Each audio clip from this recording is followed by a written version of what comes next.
입니다. 오늘은 강보에 쌓여 누인 아기를 보라 라는 제목으로 말씀을 전하겠습니다. 제가 중학교 2학년 때로 기억하는데 저희 담임 선생님이 역사를 가르치는 선생님이었어요. 지금도 이름이 기억이 나요. 최양이라고. 미스 최양이 아니고 아저씨인데 최양이었습니다. 그 선생님이 역사를 참 잘 가르치셨어요. 지금도 기억이 나는데 첫 시간이에요. 첫 시간, 세계사 첫 시간이었는데 칠판에 직선을 쫙 이렇게 그리더라고요.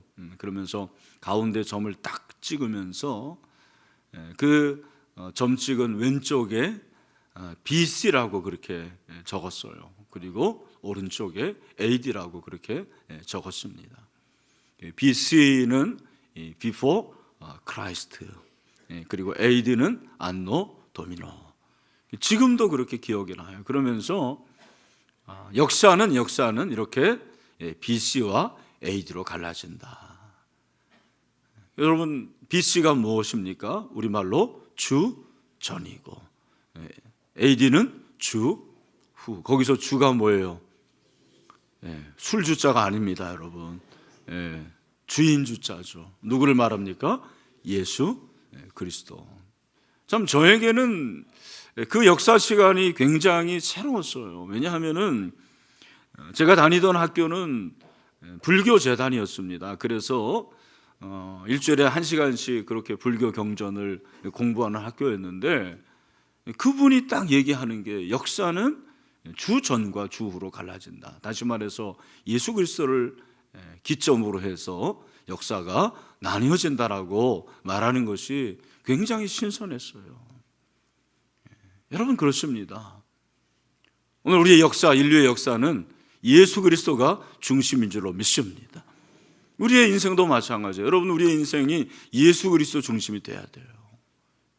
우리가 가족 중심으로 살아갈 수도 있고, 돈 중심으로 살아갈 수도 있고, 목적 중심으로 살아갈 수 있습니다. 다 좋은 겁니다. 그러나 가장 중요한 거, 저 여러분의 인생은 예수 그리스도 중심의 인생이 되기를 간절히 소원합니다. 오늘 본문은 예수님의 탄생이 있게 된 역사적 기록을 우리에게 말씀을 하고 있습니다. 의사 누가가 비교적 정확하게, 비교적이 아니라 아주 정확하게, 상세하게 우리에게 쓰고 있습니다. 1, 2절을 보니까 그때에 가이사 아구스토가 영을 내려 천하로 다 호적하라 하였다, 그렇게 말씀하고 있습니다. 예수님이 태어날 당시에 로마의 황제가 아구스토였습니다. 이 가이사라는 것은 시저를 말합니다. 그런데 아구스토가 자신이 통치하고 있던 피지배 국가의 명령을 내린 것이 뭐예요? 다 호적을 하라라는 것이었습니다. 기록에 의하면 당시 로마는 두 가지 목적으로 14년에 한 번씩 호적을 하게 했습니다. 첫 번째는 군사적 목적이에요. 그리고 두 번째는 조세를 위해서, 세금 징수를 위해서 호적을 다 하라고 그렇게 명령을 내렸다고 기록이 되어 있습니다. 근데 이 호적은 구레뇨가 수리아 총독이 되었을 때 처음 있다고 그랬습니다. 여러분, 이 구레뇨라는 이 사람이, 수리아라는 것은 오늘날의 시리아예요. 시리아의 총독이 되었을 때 처음 호적을 시작을 했는데, 그 뒤로 14년에 한 번씩 그렇게 호적을 했습니다. 근데 예수님의 부모님 요셉과 마리아도 여기에 해당이 되었어요. 그래서 요셉과 마리아가 호적을 하기 위해서 고향으로 돌아가야만 했습니다.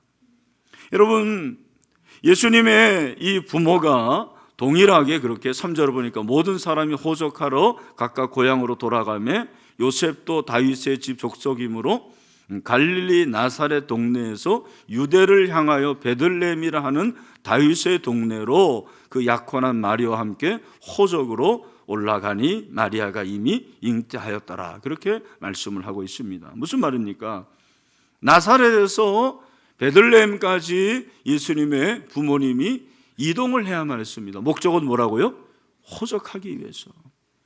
그 거리가 약 130km 정도로 그렇게 나와 있습니다. 이 거리를 도보로 해서 고향으로 돌아가는 예수님의 가정 몇 사람이었습니까? 그때까지만 해도 두 사람, 요셉과 마리아 두 사람이었습니다. 그런데 오늘 본문에 보니까 마리아가 어떤 상태였습니까?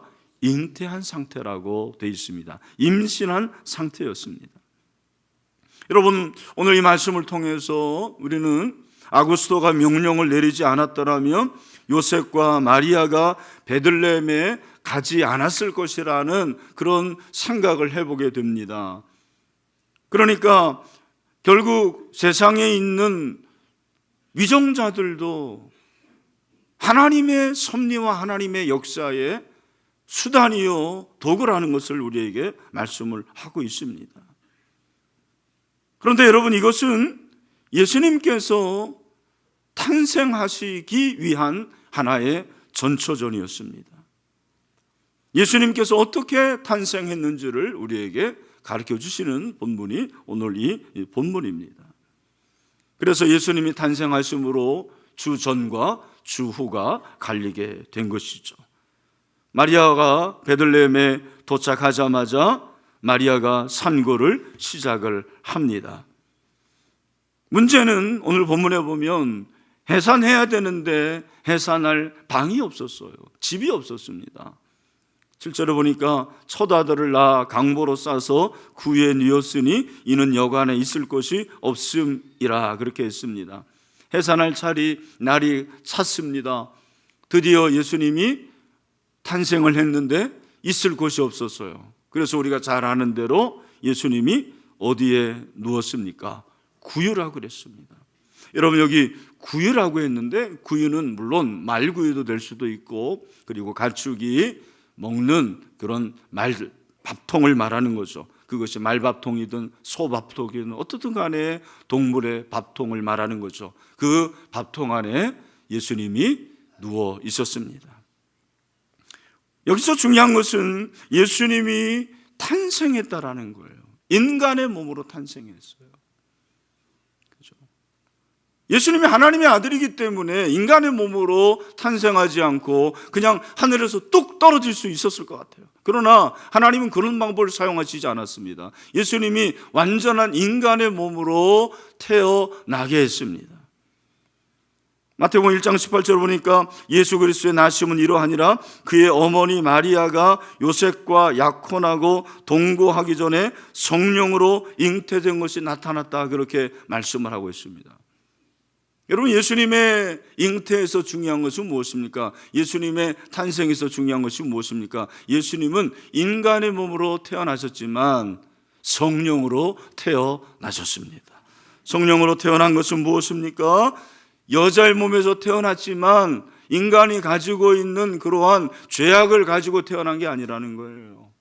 여러분, 예수님은 100% 인간입니다. 그러나 예수님에게는 죄가 없으십니다.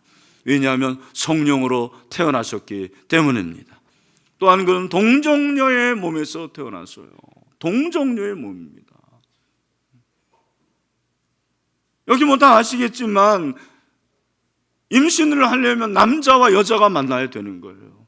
그러나 예수님의 어머니는 남자를 알지 못하던 여자였어요. 그 동정녀의 몸에서 예수님이 태어나셨습니다. 이것이 바로 성령으로 태어난 거죠. 하나님의 초자연적인 역사입니다. 여러분, 우리 예수 그리스도는 하나님의 초자연적인 역사로 성령으로 태어난 것을 믿으시길 바랍니다.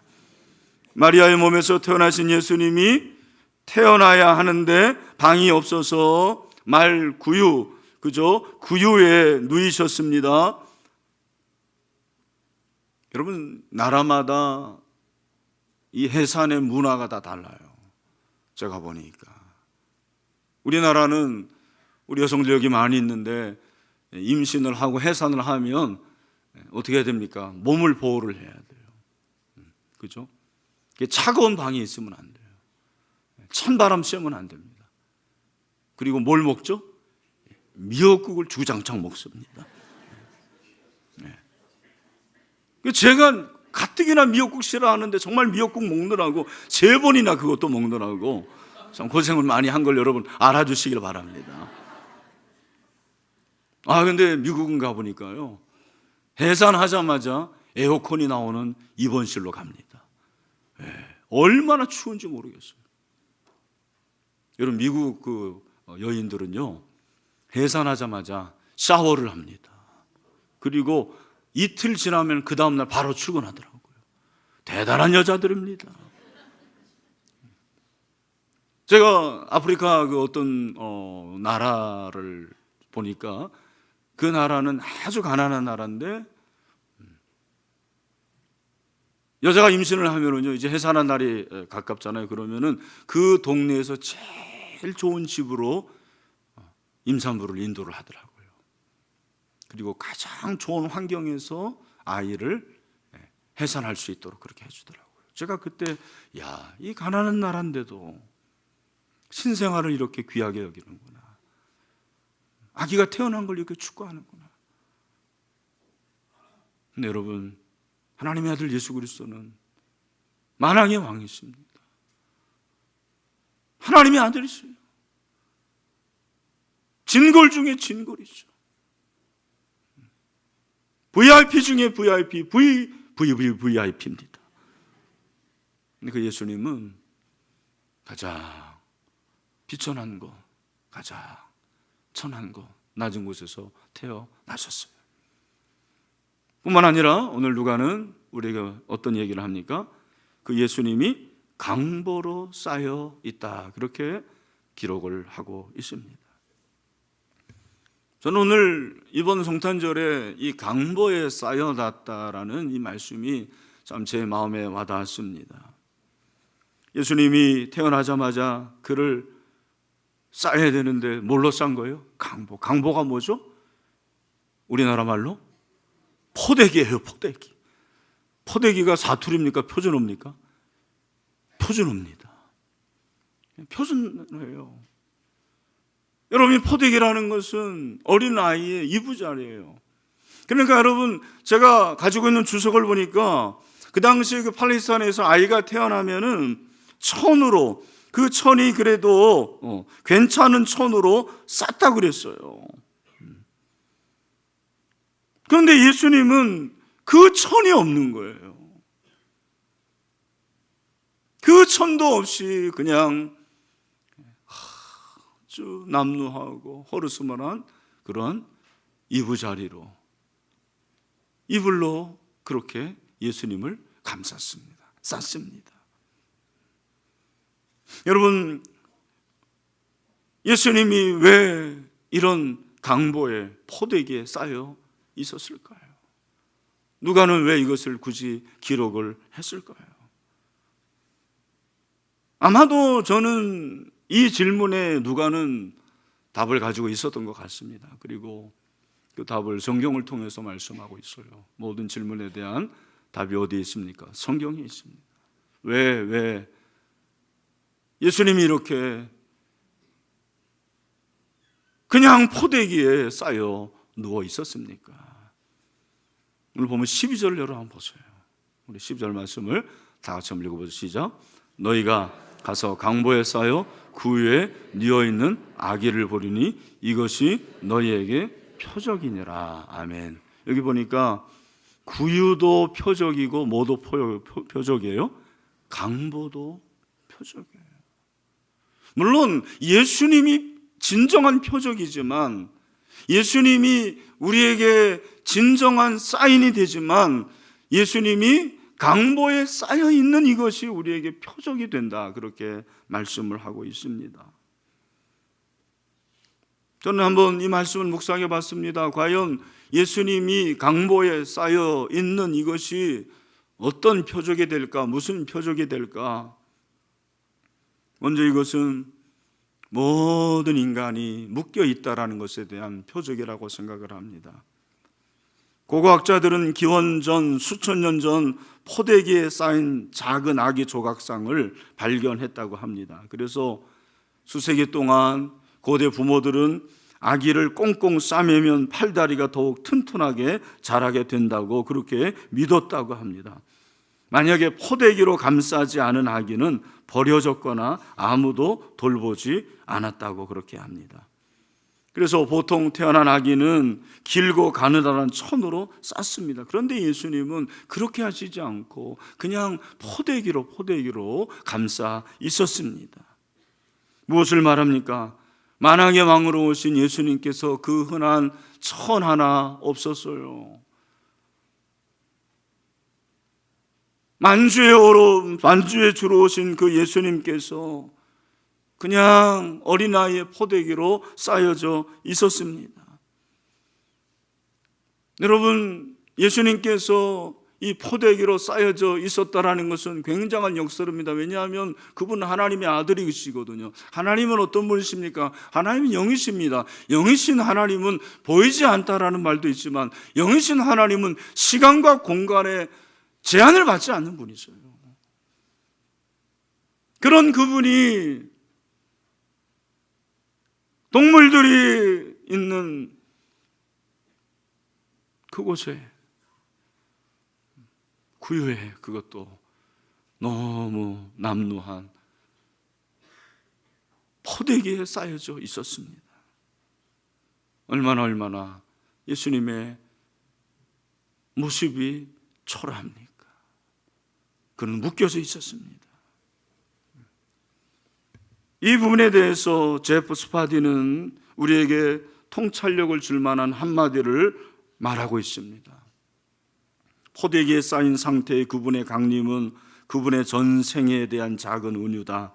하나님의 아들이 인간이 되었을 때 그분은 헤아릴 수 없는 인간의 한계를 직접 경험하셨다. 그분을 둘러싼 우주가 좁혀지면서 시간과 공간의 제한을 받게 되셨다.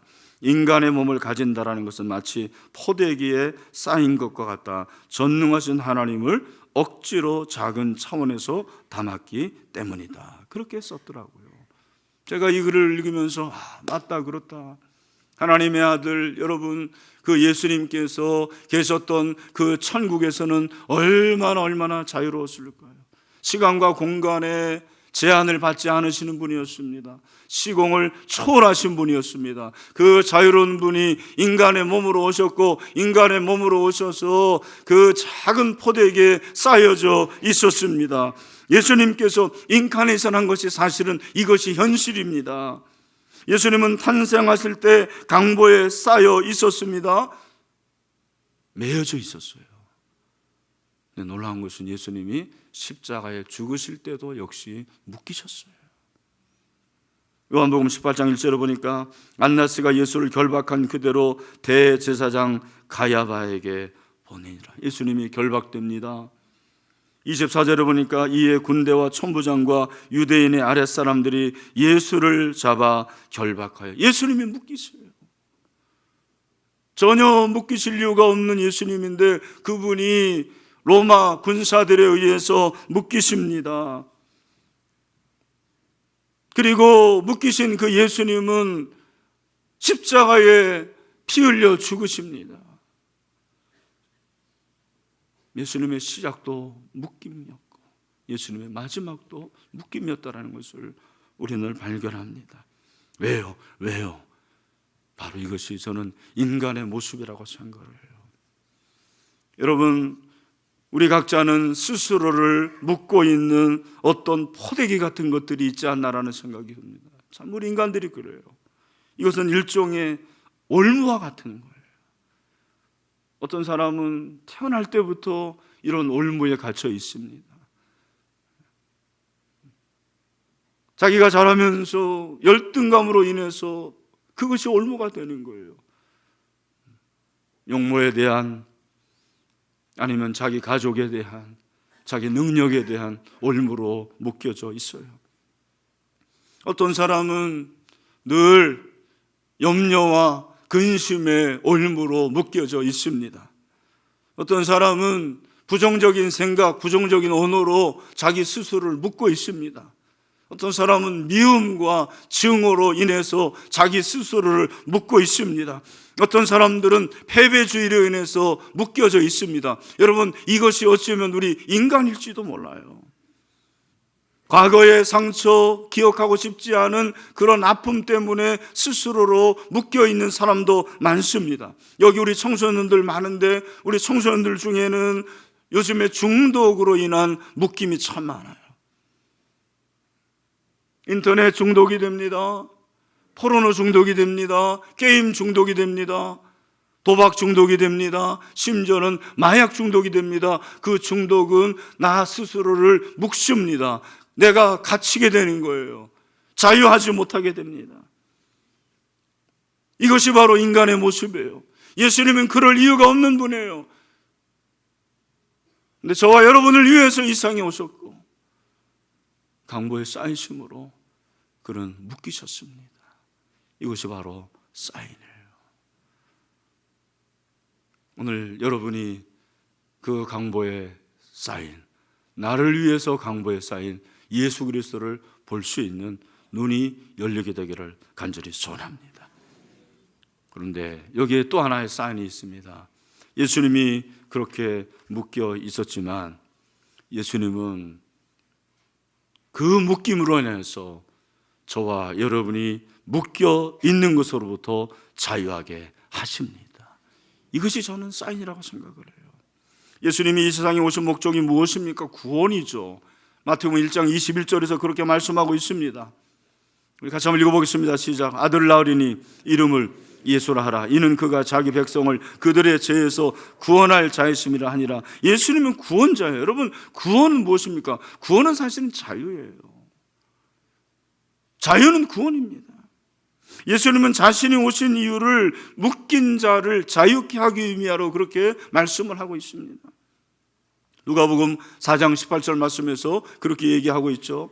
우리 다 같이 한번 읽어보시죠. 시작. 주의 성령이 내게 임하셨으니 이는 가난한 자에게 복음을 전하게 하시려고 내게 기름을 부으시고 나를 보내사 포로된 자에게 자유를, 눈먼 자에게 다시 보게 함을 전파하며 눌린 자를 자유롭게 하고. 예수님이 공생의 기간 동안에 하셨던 일이 세 가지죠. 세 가지 사역 뭐예요? 가르치시고 전파하시고 치유하십니다. 그런데 예수님의 치유의 특징이 무엇이냐면 노임을 얻게 하는 거예요. 자유를 얻게 하는 것이었습니다. 예수님은 병자를 고치셨습니다. 여러분, 질병으로부터 자유케 하신 것이 예수님의 치유였어요. 예수님 귀신 들린 자를 그렇게 많이 고치셨어요. 여러분, 귀신 들린 자를 만나보셨습니까? 귀신 들린 자를 만나보면요, 그 귀신에 의해서 지배를 당해요. 귀신이 말하는 대로 말합니다.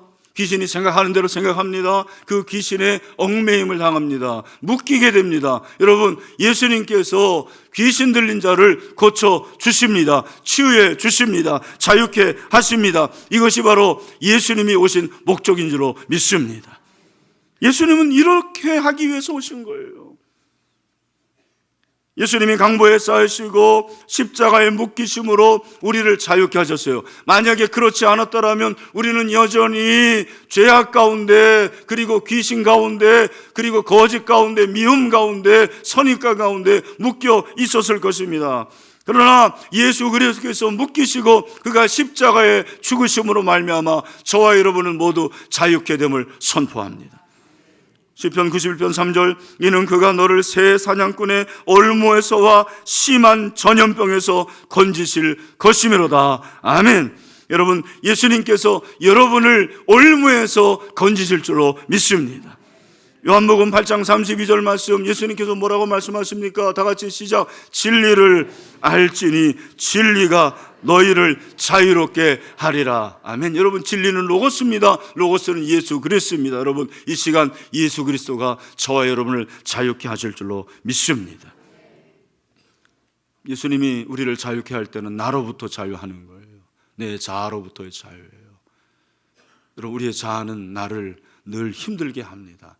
내 자아가 나를 괴롭게 한다고 사도 바울은 말씀을 했습니다. 오늘 여러분, 우리 아이들 유아 세례 받았는데요, 한 3살만 돼보세요. 자아가 생깁니다. 지 맘대로 합니다. 사실은 그 자아가 자기를 힘들게 하는 거예요. 왜? 죄악된 자아니까 그렇습니다. 이 에고라는 것이 나를 힘들게 해요. 또한 예수님이 우리를 자유케 하시는 것은 외부로부터의 자유예요. 타자로부터 자유예요.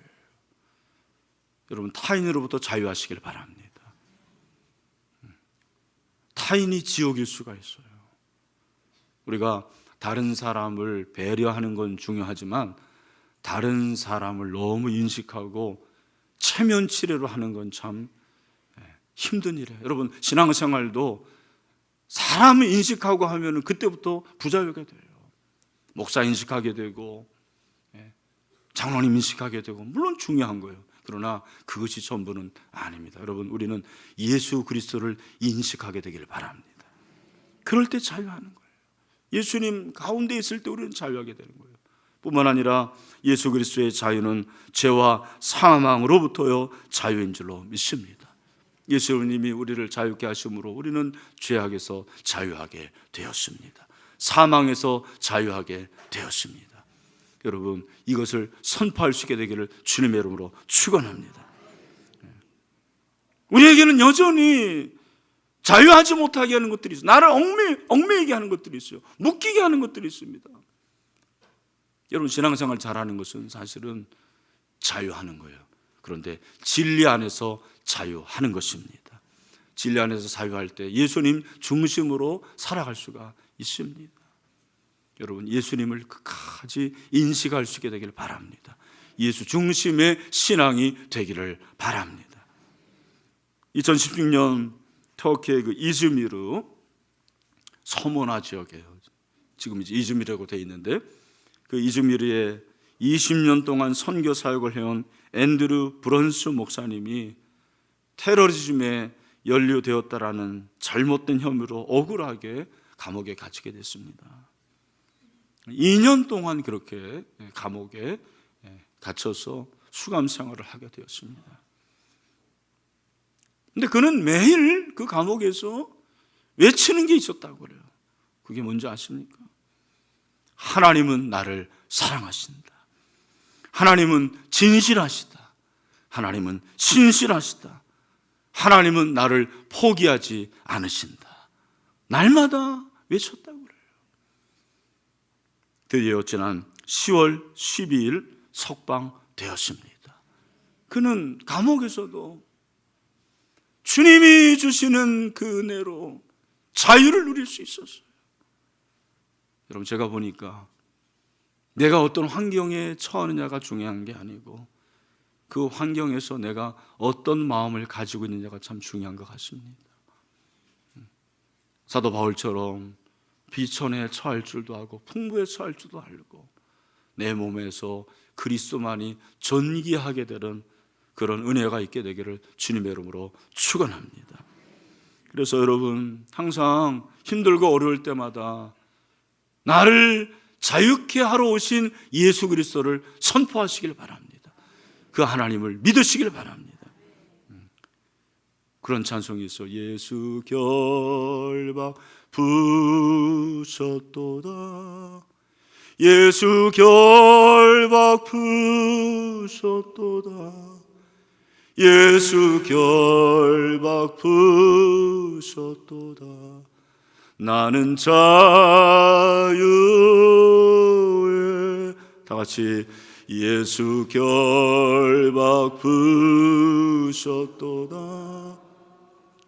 예수 결박 부셨도다. 예수 결박 부셨도다. 나는